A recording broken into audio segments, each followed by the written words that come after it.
It's time. Hello, everyone. My name is Sherry. Welcome to Girl Talk TV. Hi, Nicole. Hey, Sherry. What's going on?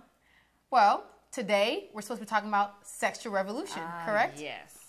As you know, this is Girl Talk TV, not for the kids or for the faint of heart. This is rated R, no holds bar.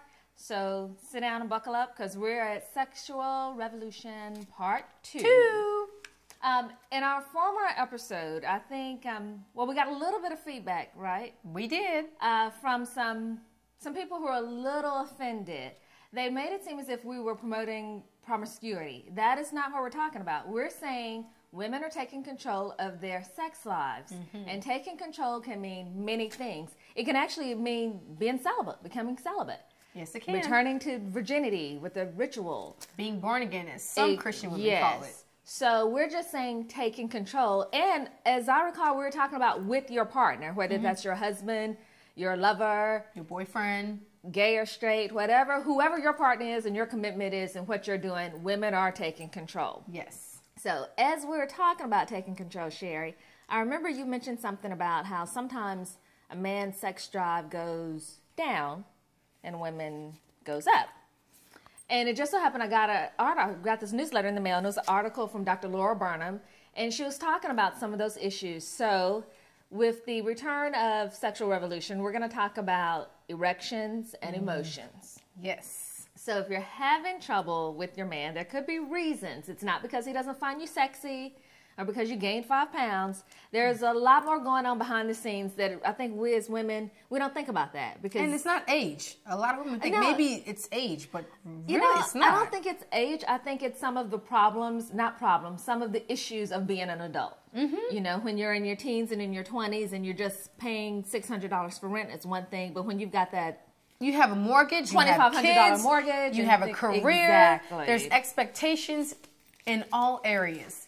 And just like it is for a woman, it is for the same for a man to meet certain expectations at home, at work, amongst your kids, and still in the bedroom. Still in the bedroom. So it's pressure on both ends. As women, levels. we tend to think that it's just all about us, and we are. And I'm guilty of that. I'm very guilty of that. So am I. So when I read the article, I had to take a little notes here, but they could say depression. You know, it could be depressed about things, whether it's, you know, your parents are getting older and you're thinking about what you have to do with their estate, and if you have to share things with how you're going to split things between the siblings, depressed about that. Yeah. Performance anxiety, you know? We still expect you to perform like you're 20. Men go through that. Women tend to forget. Do you remember your first time? Women, let's think about it. We're not going to talk about that. We're not going to talk about that. But still, some men do go through performance anxiety. It does take a lot to perform. Yes. Mm-hmm. And I'm going to go through these real quick because I have a couple of questions to ask Sherry. Oh. Job loss. If he lost a job, you know, you kind of got to give him some time. Plus, he needs to be looking for a new job instead of laying around the house, you know, getting his groove on. In this economy, a lot of men are losing stress from the office. He may have a job that's stressing him out, and then he comes home, and it's hard to perform because he's distracted by that stress. Relationship issues. If things haven't been that great between the two of you in other areas, it's not going to be that great always in the bedroom. Get it to greatness. Yeah. Low self-esteem. What else? Low self-esteem. That seems to be a common issue amongst women. But it actually happens to men. It happens to men, and we don't realize it.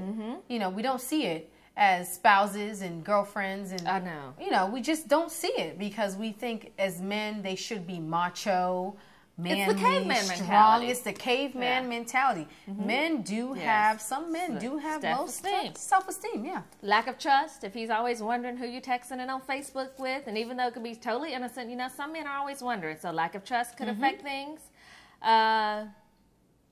Sexual shame. Maybe his parents may have had him thinking that, you know, not supposed to enjoy sex. I don't know about that one.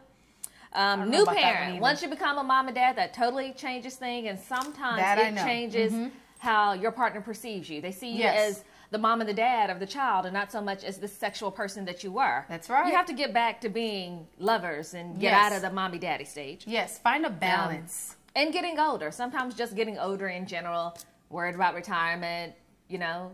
You got aches and pains and joints, or you're exhausted from a hard day's work, dealing with the kids, being a chauffeur. I know enough about that, driving kids from camp to team to team, and you get home and you're just completely exhausted.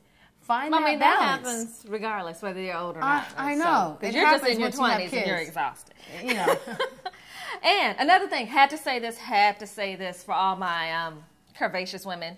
78% of men said that they prefer women with curves. So skinny girls, watch out. Hey, I'm skinny and I have curves. So, okay, not all skinny girls don't have curves, okay? So it's how you work it, talking about sexual revolution and emotions and erections and all these things going on.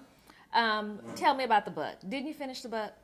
Oh, the first episode of Sexual Revolution Part 1, we did 50 discuss. Shades of Grey. Yes. And I told you I heard it was hot and steamy, and you said, oh, I haven't read all the book. I'll let you know. So now we want to know, how is the book? How hot and steamy is it? I'm not sure if hot and steamy is the word for it. What would you call it? You know, I would probably say it's risque. So, ladies, beware, because strap on your seatbelt, okay? This book touches on all areas of sex. Like? There's S&M, there's BDSM. What's BDSM? Bondage. Dominance. I'm just going to say those 2 words. Okay. Yeah, all I know is every time I turn around, the book is on every social media page. Yes, it is. The author of the book is going to be, or was just on the Today Show or something. The movie is coming out. It is top seller. Women all around the world. Some people are calling it mommy porn. But you know what I'm calling it? The 50 Shades of Grey movement. That's what I'm calling it. Okay, again, we are not promoting promiscuity. We're not. But for the women that are in committed relationships and that are married and adult life. And if you want to spice it up, do what works for you. I know. And as I said before, taking control of your sex life can mean many things for many women. It can mean, like I said, being celibate. It can mean scheduling a date night with your husband. It could mean... In my book, it could mean taking charge in the bedroom. Yes. Giving direction. It could mean... because it could mean some little self-exploration, because you can't explain what you want if you don't know it yourself. So we're just saying take control. Women are taking control, and there's nothing wrong with it. Nothing wrong with it. You know what? This book has basically refreshed my memory, reminded me that men are visual creatures. I'm not saying be trashy sexy, but as a wife, married for almost 10 years, it has taught me to be spice it up. Spice it up. Well, alrighty.